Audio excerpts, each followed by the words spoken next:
Hello everyone, welcome to our YouTube channel Incliners Hub. Today we are going to study about fundamental rights of Indian Constitution. तो देखते हैं हमारे मूल संविधान में कुल 7 मौलिक अधिकार थे, किंतु 44वें संविधान संशोधन द्वारा संपत्ति के अधिकार को मौलिक अधिकारों की सूची से हटा दिया गया और इसे अनुच्छेद 300A के अंतर्गत कानूनी अधिकार के रूप में मान्यता प्रदान की गई। तो संविधान संशोधन हुआ था 44वां, जो कि हुआ था हमारा 1978 में।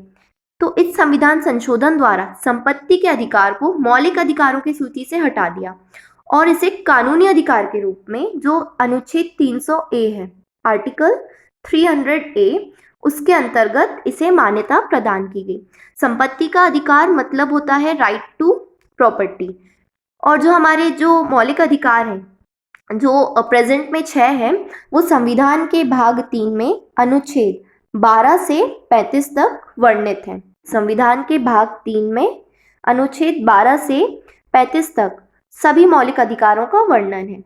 और जो हमारे संविधान है उसमें जो मौलिक अधिकारों को लिया गया है उसे संयुक्त राज्य अमेरिका के संविधान से लिया गया है। मतलब यूएसए का जो कॉन्स्टिट्यूशन है, उस कॉन्स्टिट्यूशन से हमारे संविधान में मौलिक अधिकारों को लिया गया है। देखते हैं ये मौलिक अधिकार क्या होते हैं। तो जो 6 प्रकार के मौलिक अधिकार हमारे संविधान में वर्णित हैं, वो है समानता का अधिकार, स्वतंत्रता का अधिकार, शोषण के विरुद्ध अधिकार, धार्मिक स्वतंत्रता का अधिकार, संस्कृति और शिक्षा संबंधी अधिकार और संवैधानिक उपचारों का अधिकार।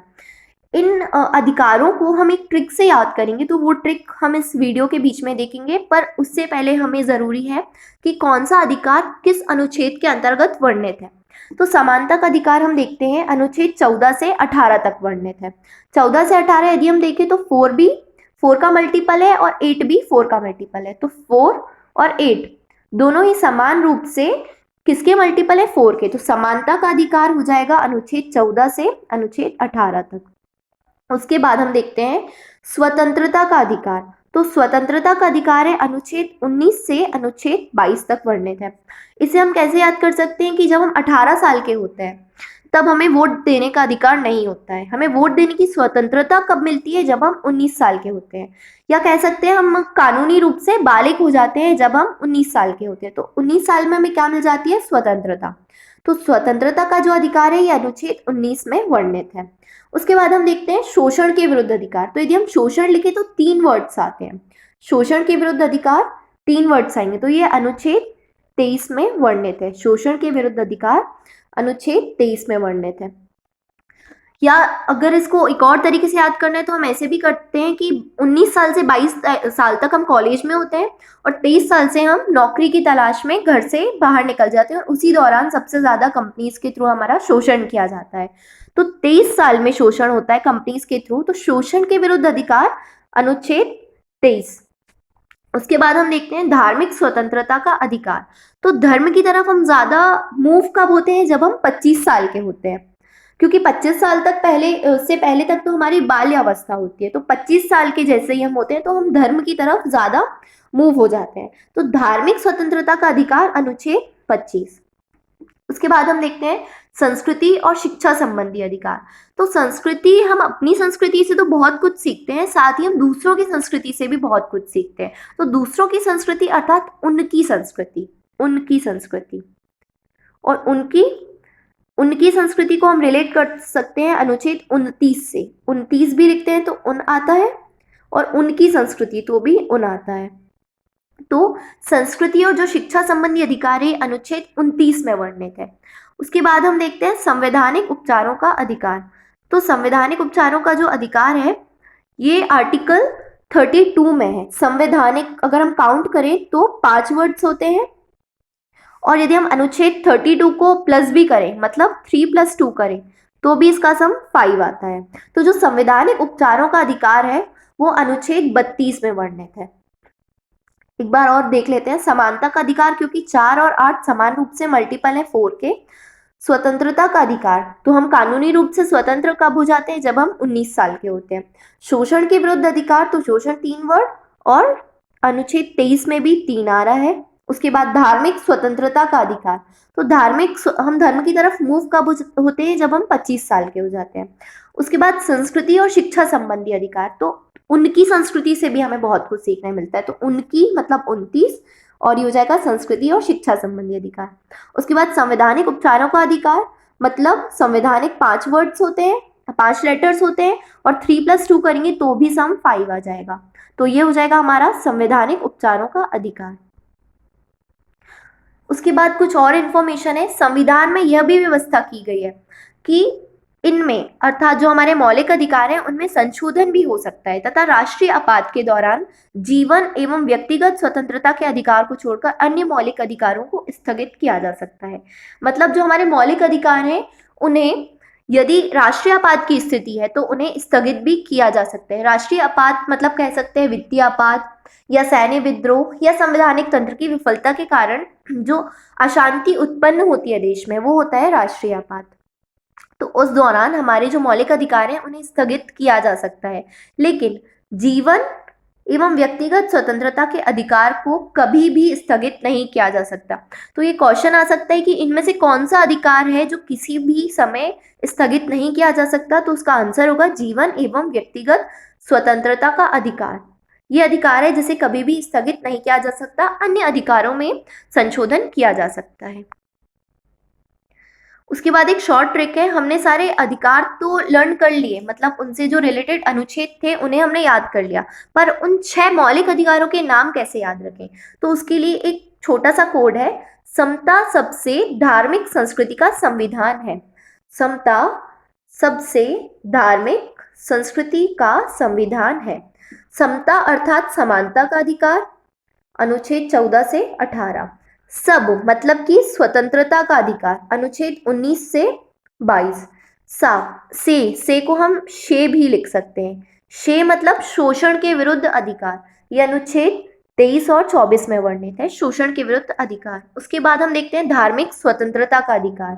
धार्मिक मतलब धार्मिक स्वतंत्रता का अधिकार, अनुच्छेद 25 से 28। संस्कृति मतलब संस्कृति और शिक्षा संबंधी अधिकार, अनुच्छेद 29 और 30। उसके बाद संविधान अर्थात संवैधानिक उपचारों का अधिकार।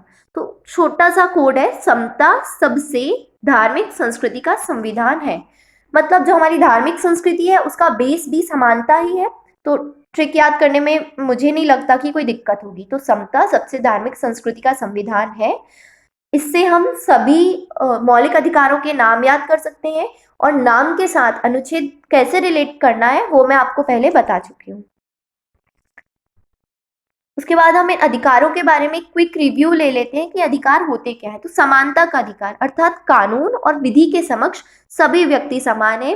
किसी भी व्यक्ति के साथ धर्म, जाति, लिंग आदि के बेस पर कोई भी भेदभाव नहीं किया जा सकता, वो होता है हमारा समानता का अधिकार। राइट टू फ्रीडम मतलब स्वतंत्रता का अधिकार। अपने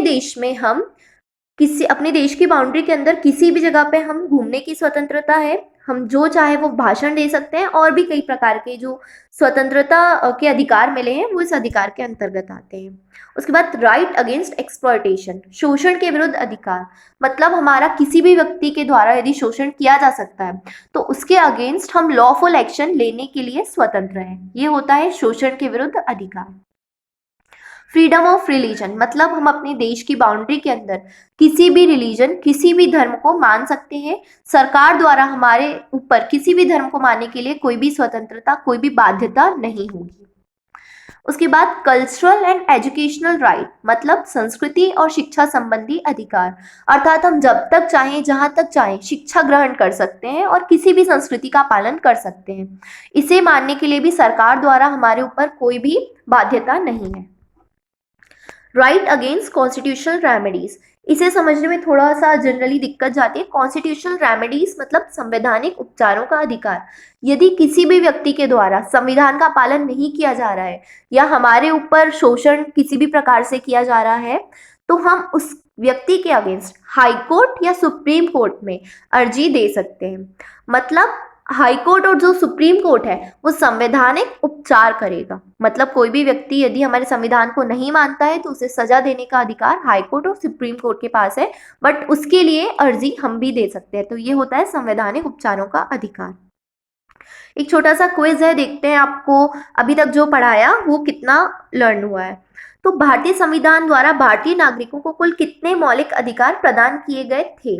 मतलब ये मूल संविधान की बात हो रही है, यदि किए गए है लिखा होता तब उसका करेक्ट आंसर होता 6, बट ये मूल संविधान की बात हो रही है, तो मूल संविधान में 7 मौलिक अधिकार वर्णित थे, तो उसका जो करेक्ट आंसर हो जाएगा 7। मौलिक अधिकार 7 थे मूल संविधान में, जो 7वां अधिकार था वो था संपत्ति का अधिकार, जो कि हटा दिया गया है।